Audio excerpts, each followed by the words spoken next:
Francesco, thanks. We'll be talking about parent participation in decision-making in the NICU.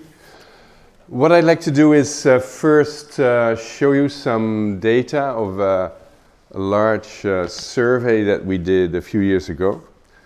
And I use those data to introduce an ethical framework that might be helpful for others too, to at least try to improve participation of parents in decision making.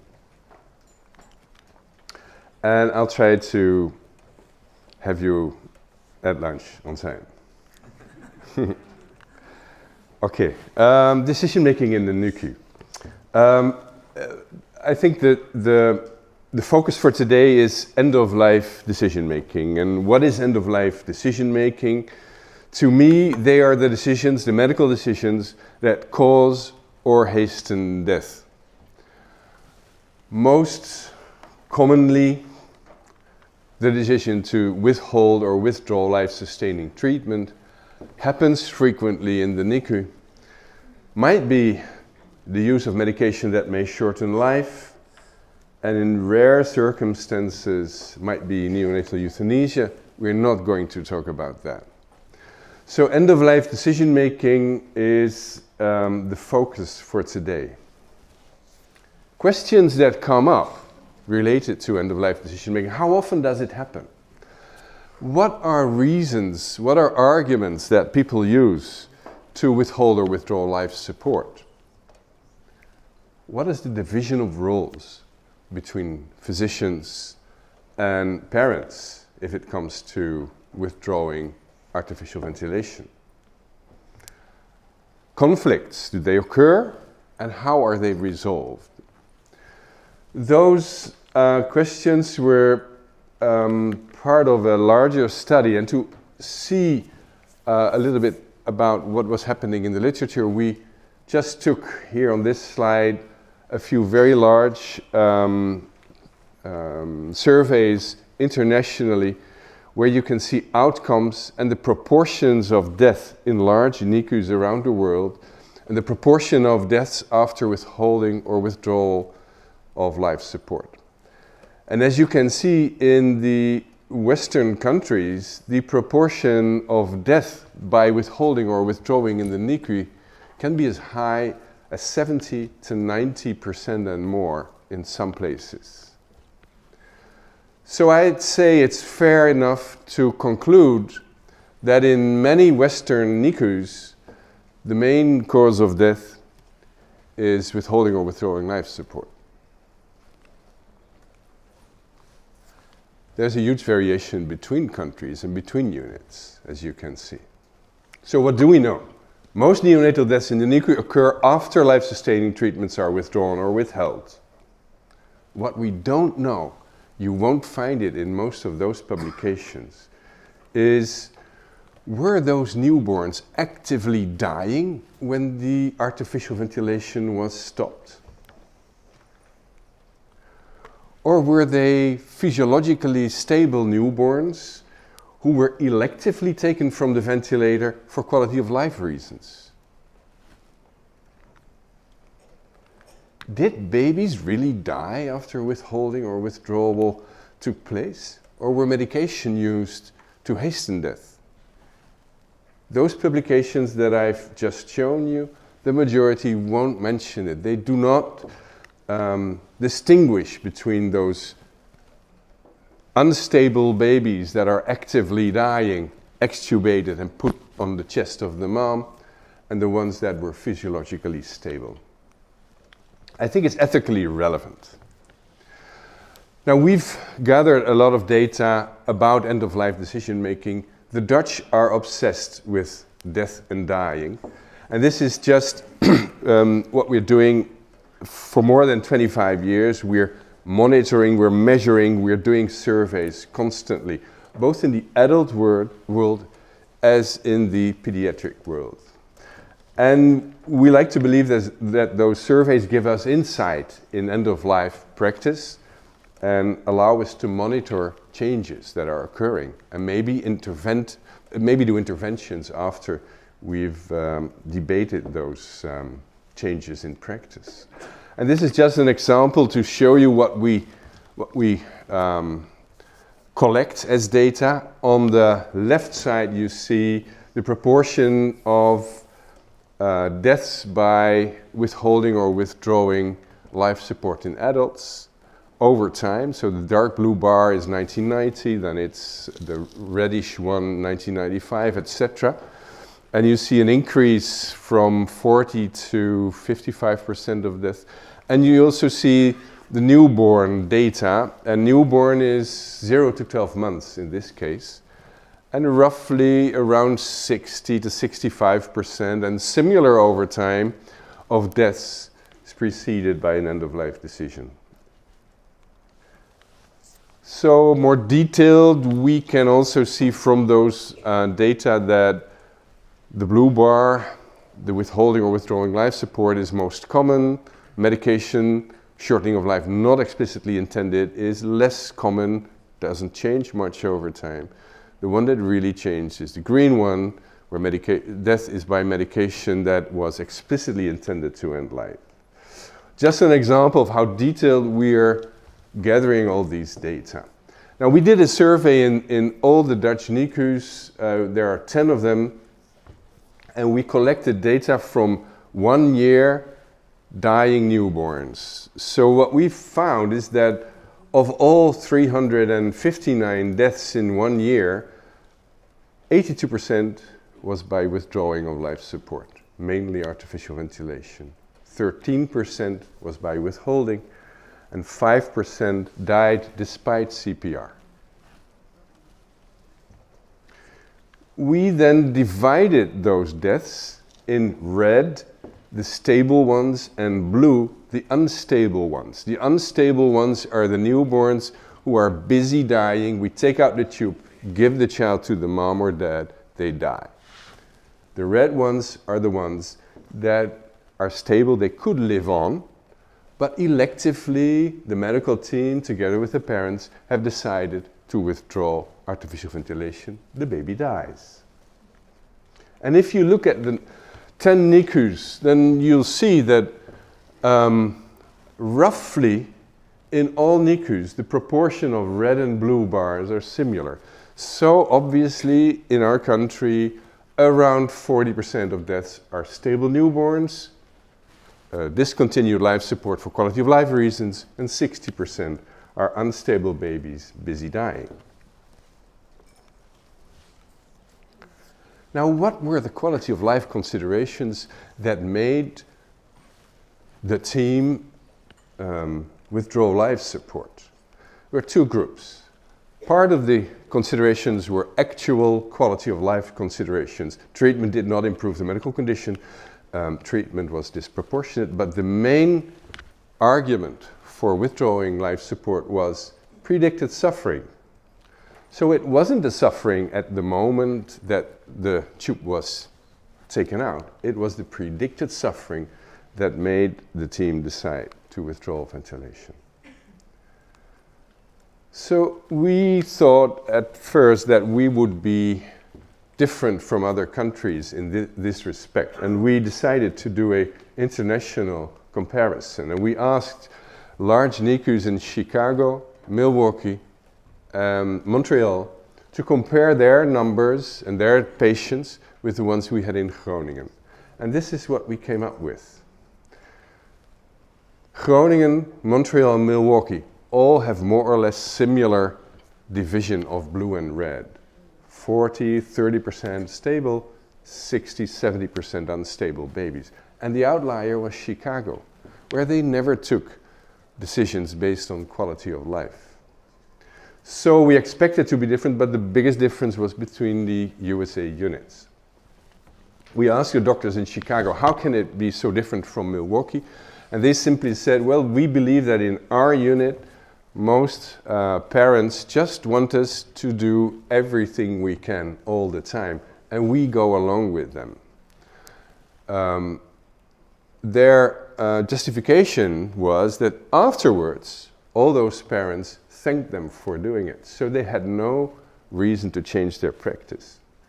If you would come up to Groningen and you would ask parents, who had a baby whose life support was withdrawn because of quality of life reasons, they're happy too. So there obviously are many ways to practice medicine, and this is a way, this shows you how different the outcomes can be. Now, we looked at quality of life considerations in those 3 units internationally and found that there was a combination of actual and future quality of life reasons that they used. Neurologic injury was the biggest reason. Cardiac and gastrointestinal insults followed. Now, we also looked at the participation of parents in the decision making, and this is what we found. We found that the decision-making process about stable infants with a very poor prognosis, that is the most interesting group, the ones where quality of life considerations are used, was initiated mainly by doctors. Parents were always involved. Conflicts occurred between the team members and between the team and the parents in around 16% of deaths. This made the team postpone the decision, and ultimately those conflicts were resolved. Now, those data sparked a discussion in our country about the division of roles, specifically in those red bar groups. What does involvement really mean? Doctors control the nature and the amount of information offered to parents. How genuine is this involvement? Are doctors really the best persons to judge what the best interest of the child is? Their perspective on quality of life may be limited and colored by personal experiences. Shouldn't we re-evaluate the role of parents in decision-making, especially in quality of life situations? So those were questions that we came up with. There were other data that were slightly worrisome. Geertsen did an interesting survey among neonatologists and obstetricians and showed that there's a wide variation of preferred treatment decisions at the limits of viability. We've shown you the slide yesterday. About 20 to 30% of neonatologists in the second study that is up there practice different practice from what the guidelines say they should at the limits of viability. How do doctors really counsel and involve parents in the decision making if they have personal cutoffs for C-sections and active treatments? One starts to wonder about that. Another survey that was done in our country by Mirjam de Vos was about involvement of parents in decision making in the PICU. So it concerned children from 0 to 18 years of age, and they all had their ventilator withdrawn. They were all stable children or babies. She found that physicians differ considerably in how they involve parents in the process. 50% informed the parents and asked for permission to withdraw. 25% informed and decided themselves to protect the parents from having to take the burden of the decision. And 25% of the cases, the advice was from the team to the parents, and the parents were able to decide. So this raises the question, how are the interests of the child balanced with the scope of parental authority? Can parents really have authority if they're not informed well, or if the medical team have their own reasons to only partly have the parents participate? Now, ethicists have developed a general framework that can help balancing those interests with the scope of parental authority. And it's a framework that is based on the view that doctors have a responsibility to decide whether treatment is clearly beneficial, absolutely futile, or somewhere in between. There's a green zone. A green zone where treatment is beneficial for the child. The child's right to treatment outweighs the parent's right to make medical decisions for their baby. This is the easy part. So in the green zone, it's clear that what we should do. The red zone, treatment is clearly futile. It causes harm. It's not in the child's interest. It should not be provided despite parental preferences. And probably the most interesting zone is the gray zone, where treatment benefits are less clear. Many options are legal, reasonable people disagree about the right thing to do, and a decision must be made. If it is ambiguous whether a decision is in the child's interest, ethicists and courts in many countries defer to parental choices.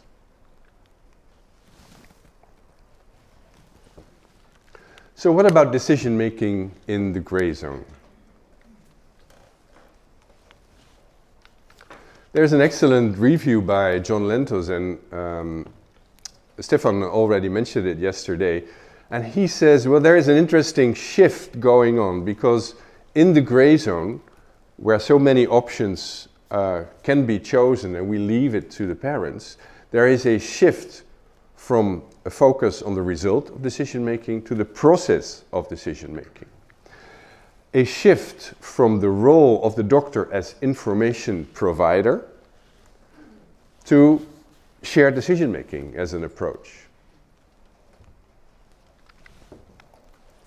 Until recently, many doctors saw their role primarily as a person who provides detailed, objective information about treatment choices and likely outcomes. The doctor provides the facts for the parents to make their decision. But this is a problematic role.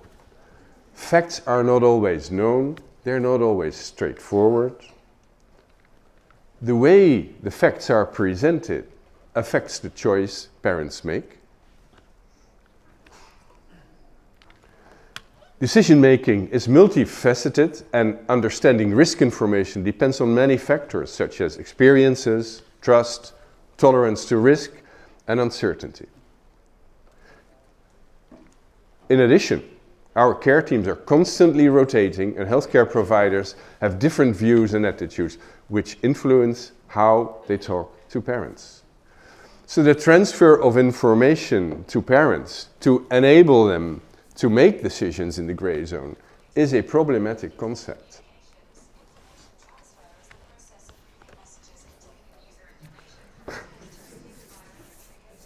Sounds like an answering machine or something. So there's a need for another approach. The newer approach that Lentos eloquently describes recommends that doctors involve parents in decision making by helping them discern their own values and ethical commitments. That they acknowledge that there is no simple way to present facts. Why should we choose another focus? Well, simply because the old way isn't working well. Parents of critically ill babies generally do not make decisions by calculating the likelihood of specific outcomes. Instead, they try to figure out what it means to be a good parent for their critically ill babies. So we used to have protocols for counseling in the gray zone, and they would contain many, many data that probably were never really digested well by many parents. Facts do not speak for themselves. They're always communicated in ways that shape how people interpret them, and they thus shape the decisions that follow. This is what they call choice architecture.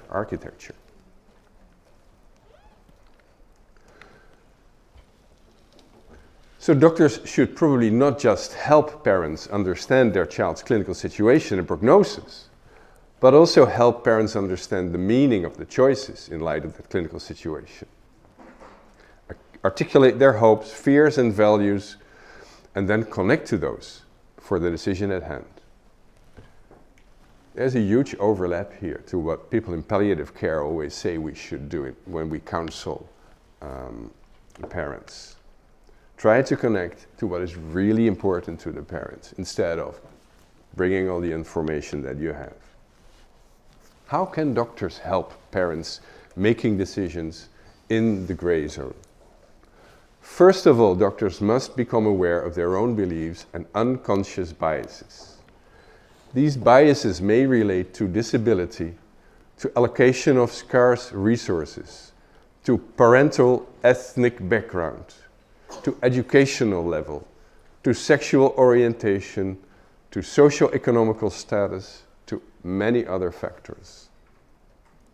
Doctors should learn to ask parents open-ended questions about hopes, fears, goals, and values, and then listen carefully for key elements of their answer and connect those to decisions. Most importantly, probably, doctors should try to accept parental gray zone decisions that are different from what doctors and nurses prefer.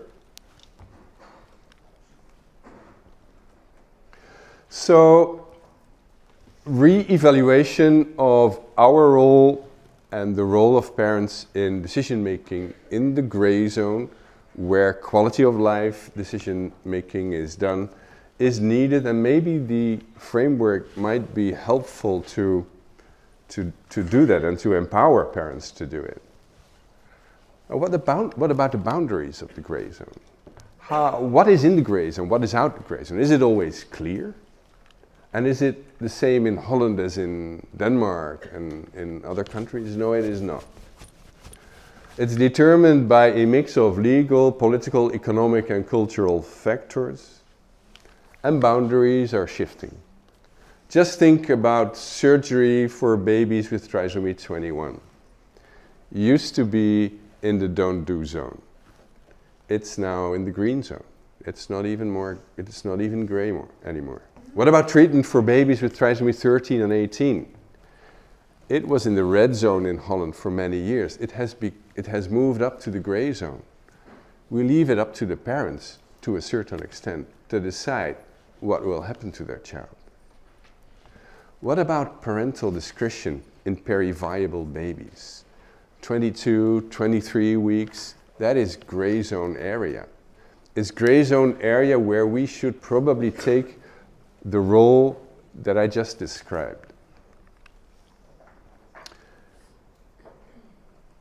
Anyway, I hope this might be helpful. If I summarize my thoughts on parental participation in end-of-life decision-making, first of all, I've shown you the decision-making about stable infants with very poor prognosis in the NICU.